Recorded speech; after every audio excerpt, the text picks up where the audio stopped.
Welcome to Front Office Pros, brought to you by the Front Office Pros, Steve and Joe. Today, we're going to be talking about Dynasty tight end ranking with tiers.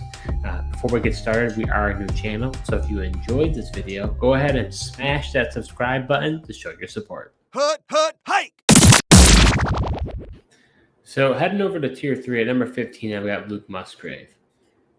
Listening to Luke Musgrave as a prospect, he's got all the talent in the world. He just hasn't been able to stay healthy. I've even seen some clips of him from Green Bay practice, and like the ability for him to, in his movement with his cuts, it's as if it's a wide receiver. So I mean, if he can stay healthy, I think he could be a dynamic option. Plus, you've got all those vacant targets that are gone for that Packers offense, and we know, even though Love's not a rookie, essentially it's going to be his rookie full season. So what do we say that, rookie quarterback's best friend is a tight end. So to me, I think that Luke Musgrave has really a great opportunity. My one concern with him, I would have rated him higher, but I really don't like that they drafted Tucker Kraft as well. I was going to ask you about that. Yeah, maybe from a football sense, it made a lot of sense for them. But that's the worry. Is Kraft actually the guy, and Musgrave's a bust, and he can't stay on the field? That's the concern with him, but I do like the potential. Then at number 14, I've got Evan Ingram. This is kind of a drop, I believe, from where I had him last time. I like the player. He's on a, I believe, franchise tag or prove-it deal, with the Jaguars. And I think, he really resurrected his career this past season. He was kind of labeled as a bust and really, I think, did really well with the Jaguars.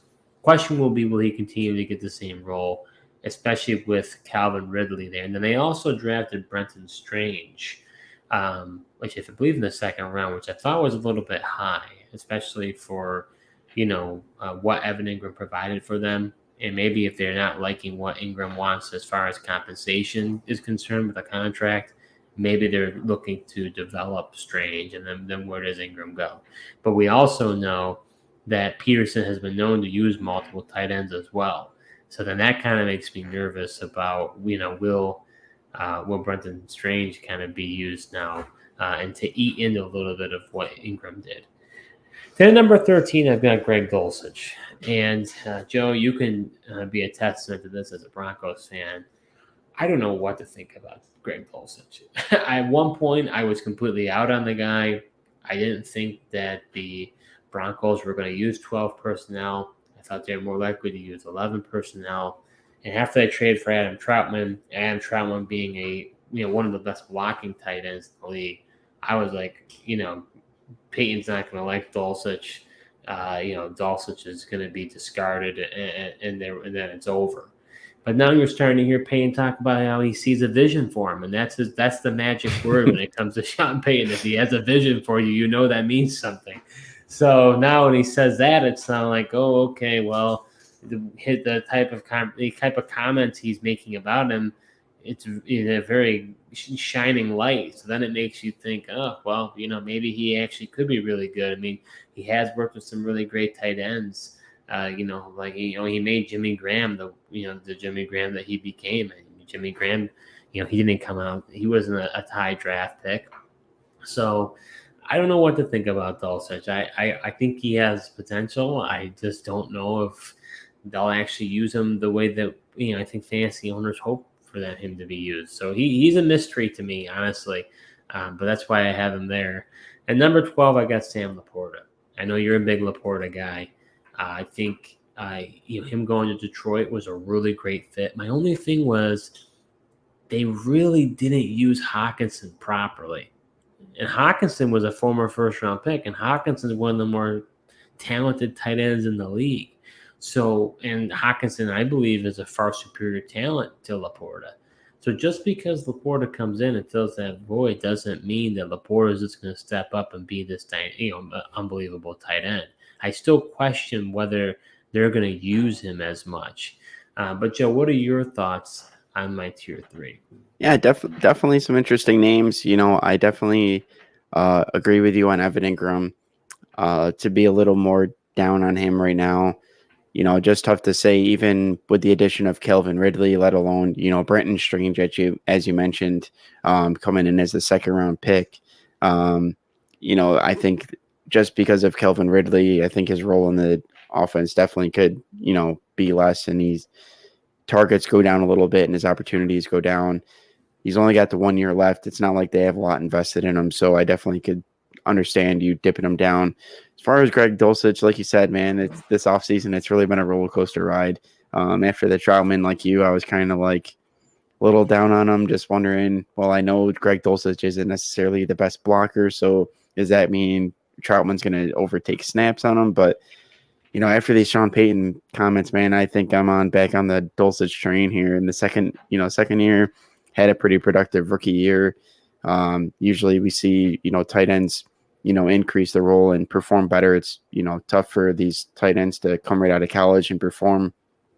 And even though he missed some games, still was decently productive. But not only does Sean Payton have a vision for him, he called him the Joker of the offense.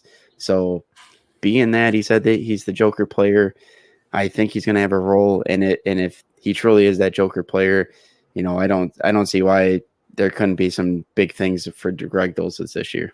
Yeah, and if he is a Joker player, then we're talking about him probably cracking the top 10 because he's going to be used mightily.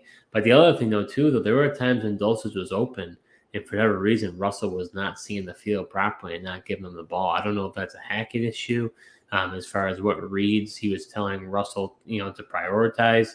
But that's the other thing I'm kind of curious to see how that shakes out. Yeah, I'm really hoping that was a Hackett thing because I didn't see those same struggles in Seattle with Russell not being able to go through his progressions and read them.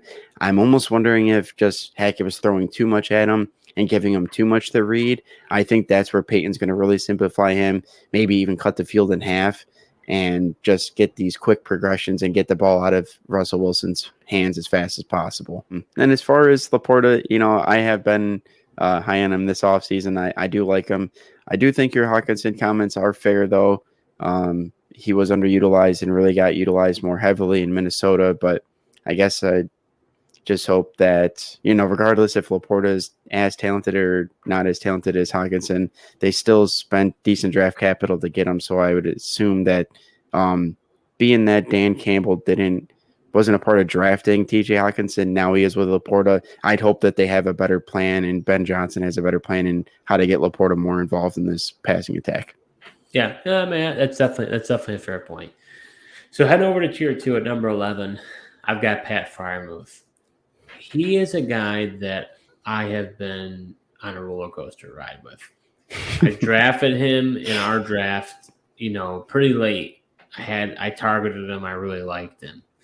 And what I mean by the roller coaster is I really like him a lot. And I almost was finding myself wanting him to go higher and higher and higher in the rankings. But then I took a step back and I looked at his stats, and it's like, he really hasn't done all that much. And honestly, I don't know if he'll ever get the usage in Pittsburgh. I mean, he's a glorified Heath Miller at this point. Heath had some good seasons. I think Freiermuth is definitely a better player. But I don't really he's just okay. Like he's good, but I don't think he'll ever be elite because I just don't think the Steelers are going to use him that way. And so for me, that's where I've kind of taken a step back. And I even traded him this season because, I was looking down the road and I was just like, this tight end draft is so deep, maybe I could possibly swing a tight end, or there's even tight ends coming up, that supposed to be pretty good. So I ended up pivoting, but I like Freiermuth. I really do. I just question his ceiling. I think he's a good floor guy. I think he's consistent. I think he's good, but I don't think he has that ceiling. Then number 10, I've got Michael Mayer. I think Michael Mayer possibly does have a higher ceiling than Freiermuth. I mean, people had called him, Gronk-esque, where, he kind of bumbles like Gronk when he catches the ball. And I really like the fit of Michael Mayer playing with Josh McDaniels. I mean, Josh McDaniels had Gronk for all that time. I'm sure he probably saw traits that Michael Mayer had that, were Rob Gronkowski-esque. And I think Jimmy Garoppolo we've seen that he's relied on the tight end quite a bit if Jimmy Garoppolo does end up being the starting quarterback, with that, everything that all the shenanigans involving him. But I think Mayer could get heavily utilized there. More so a vocal point of the offense. And what do the Raiders have for the future? Adams isn't getting any younger. Who else do they have to really be a centerpiece of that offense? And even Josh Jacobs, I don't know. I think they could be in for a melodrama there. I don't know. Like you're talking about Josh Jacobs possibly not playing week 1. I'm really concerned about that. So I like Mayer. I think he could be a really good option moving forward. Then number 9, I got Darren Waller. Darren Waller definitely took an increase for me. He just was never a fit with McDaniels. They didn't jive well. But him going to New York, I think, was probably the best thing for him. I think Dayball will find ways for him to be involved and be able to get the ball. And he really is the number 1 option for the Giants. So I think he could have a bounce back year this season. Then at number 8, I've got Dallas Goedert. Goddard is a guy that I consistently find myself not being as excited for, but when you peel back the onion and see what he's done, it's one of those things that's hard to deny what he's been able to do. My only thing is he's really third fiddle. You would say maybe second fiddle. Maybe, Devonta Smith is the third fiddle. I guess that's kind of the question as far as obviously A.J. Brown is the first fiddle. But I don't know. He's just a guy that doesn't really excite me. 8 is still good. He's definitely in QB1 territory. I just feel like these other guys I'm going to be talking about I'm more excited about. And that one guy, the next guy would be number 7 is David Njoku. I'm higher on David Njoku than most. But I want to say he's 26 years old. He's super athletic. And we just started to just scratch the surface of what David Njoku can be. And I really like his potential with Deshaun Watson. I think what we were able to see, the rapport with them, I think we're finally starting to see the player that he was meant to be. Plus, you saw the Cleveland Browns put their money where their mouth is and pay him all that money, which I actually was kind of shocked they gave him all that money without really performing. So it tells you they believe in the player, and that means I think he's got a number of years invested in that system. So you could really go either way. I just think that Njoku could possibly have a higher ceiling than Goddard. So it's just a preference for me, but I can understand if others felt differently. Then number 6, this is the guy, Joe, Dalton Kincaid. My guy. He's a my guy for me.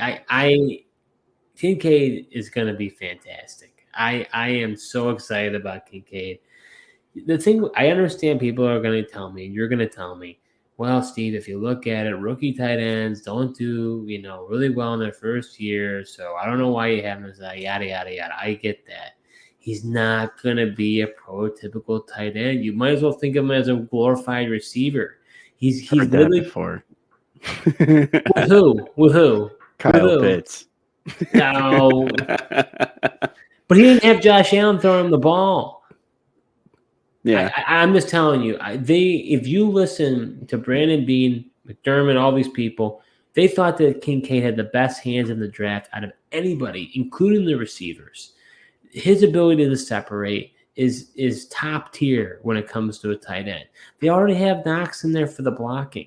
Kincaid's going to be on there involved. That's the part of the problem, too, that people don't want to talk about as far as tight ends, especially rookie tight ends, is they don't get the snaps. And they don't get the valuable snaps because they're not out there having the option to actually catch the ball. They're out there, but they're primarily blocking. It's not going to be Kincaid. Kincaid's going to be out there for, I would believe, most passing downs. He's going to be out there, and he's going to be running a route. So to me, I think his potential is immense. I'm targeting him everywhere I possibly can for this season, and obviously beyond from a dynasty standpoint. I view him very highly. And then number 5, I've got George Kittle. George Kittle is a tough one for me. I've had a love-hate relationship with him, and most of the time it's been hate. I actually think he's kind of overrated, to be honest with you. But he really, really came back to life with Brock Purdy as the quarterback. When Purdy became the starting quarterback, him and Kittle, Kittle was pulling in some big games. And I'm now starting to believe it is Purdy's team. I think the writing's on the wall. The question is, will Purdy get back? It doesn't, honestly, there hasn't been much positive news, honestly, of late with his UCL. So I think with that, I got to keep Kittle there. I mean, Kittle's just been one of the best tight ends. So I feel like I had to put him there, but I definitely see him as a tier 2 guy. I definitely see him in that tier 1 conversation. But Joe, what are your thoughts on my tier 2? Yeah, definitely some interesting. You know what? It was definitely interesting to hear you work through your highs and lows of Pat Fryermuth, because I mean, he was a guy that I was really surprised that you traded in our Dynasty League, because I know how high you were on him in the past. I like Pat Fryermuth, but I think you still have him at tier 2. I think that's a fine spot for him, and I think it makes sense. I'm interested that you have kind of have Goddard at 8. I think, I don't know, he's kind of one of those guys that are just under the radar, and I think people kind of forget about him, but he's still a very, good tight end, utilized in the Philadelphia offense, and he gets, maybe it's because he doesn't necessarily get the volume at other people, but he gets those big plays, and he creates the yards after catch and gets the ceiling there for the tight ends. I was kind of surprised you had Kittle at 5, but I think it makes some sense because definitely the rapport that he had with Purdy. Because the one thing that concerns me is that Kittle is like a very good NFL player. I love George Kittle as the person. He's a great NFL blocker, but I feel like sometimes that hampers him for fantasy because he doesn't necessarily run the same amount of routes that these other tight ends do just because he's such a great blocker, and the 49ers run the ball so much. And that's really where his value is on the team. Yeah. But then on the flip side, I mean, his ceiling is immense. I mean, they give him these passes and he creates those big plays and gets the touchdowns too. So I feel like he would be a tough guy to rank. So heading over to tier 1 at number 4, I've got Mark Andrews. Honestly, there's not much to say. I mean, he's been a great player, great tight end over these past few years. I'd say, in most fantasy football drafts, it's been basically, him and Kelsey and Kittle. I think he'll continue to do what he's been doing in Baltimore. He's been Lamar's favorite option, to date. It'll be interesting now that Odell Beckham's there, with Rashad Bateman and Zay Flowers and with Todd Monken as the offensive coordinator. Will there be changes to that offense and how involved will he be? But I just think the rapport there is too strong. And I think Andrews, he is still even on the younger side too. I want to say he's around 27 or 28. So he's still got a number of years remaining left. Then number 3, I've got TJ Hawkinson. I really like TJ Hawkinson. I think that you saw how much Kevin O'Connell wanted to involve him in the offense. I mean, he's a target machine. And when it comes down to it, I'm going to take the player who gets the volume over the guy who has got elite talent. For most cases, unless a talent is just like superior and we haven't seen it before. So, but when it comes to TJ Hawkinson, I mean, he gets a ton of targets. And so for me, I just I really like his potential. Question will be, what will life be like without Kirk? That will be the question. We've talked about it in previous videos. That's my only concern with him. Then number 2, we've got Travis Kelce, which I know you'll say that that's wrong and that he should be number 1.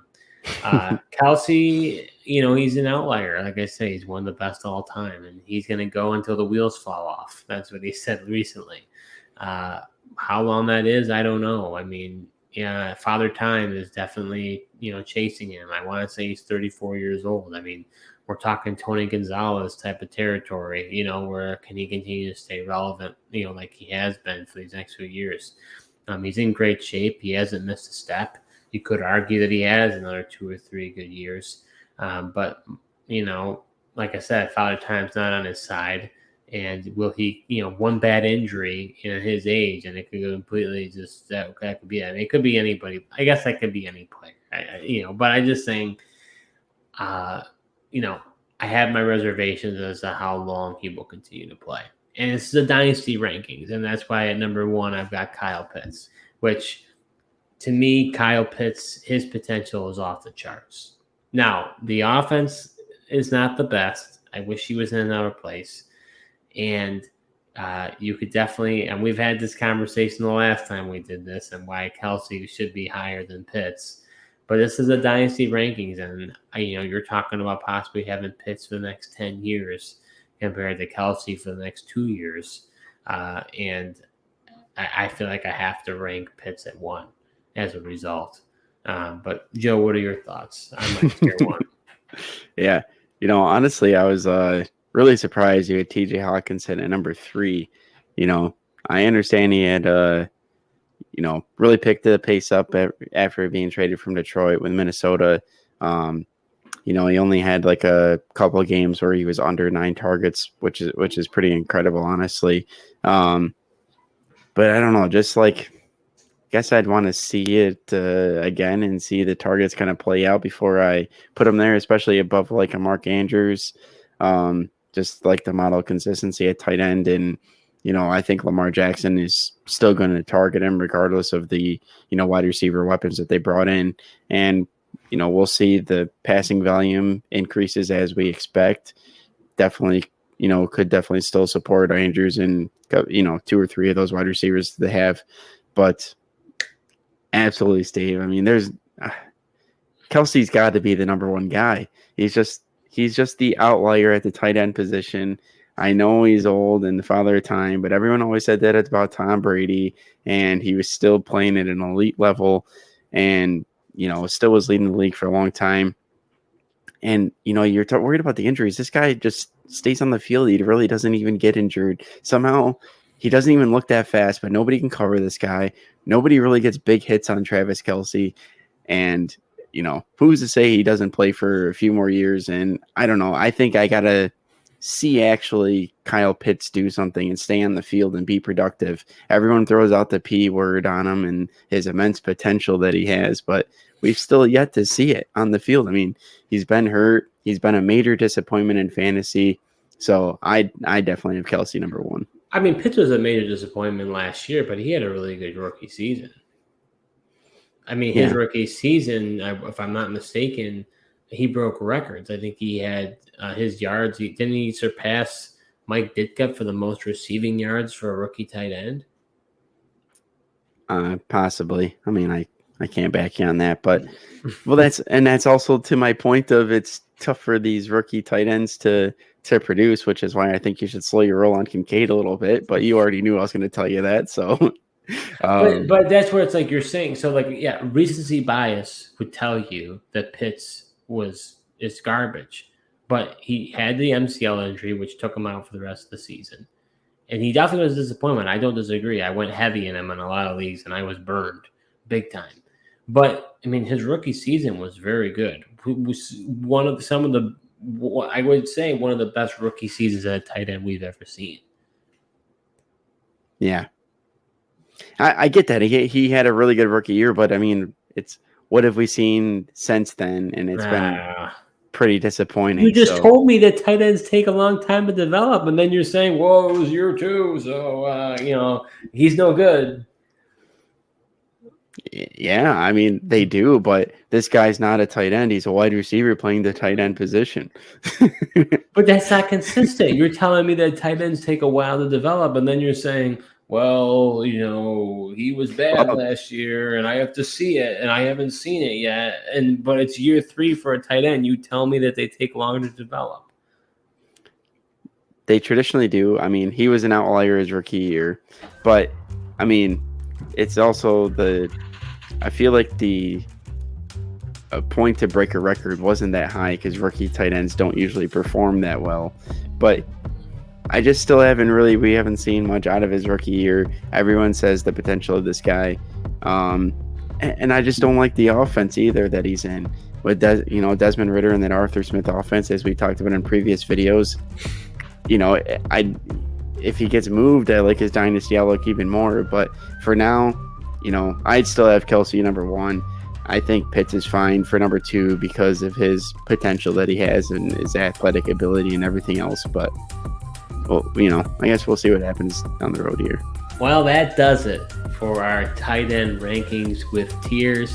If you enjoyed this video, you can like it, you can subscribe to our YouTube channel, you can follow along and listen to us on Apple and Spotify podcasts. And go ahead and put your comments below. Do you agree or disagree with these rankings and tiers? We'd like to hear what you have to say, even if it's in a negative light to me. I understand you have to give your perspective. So, but thank you so much for watching, and until next time.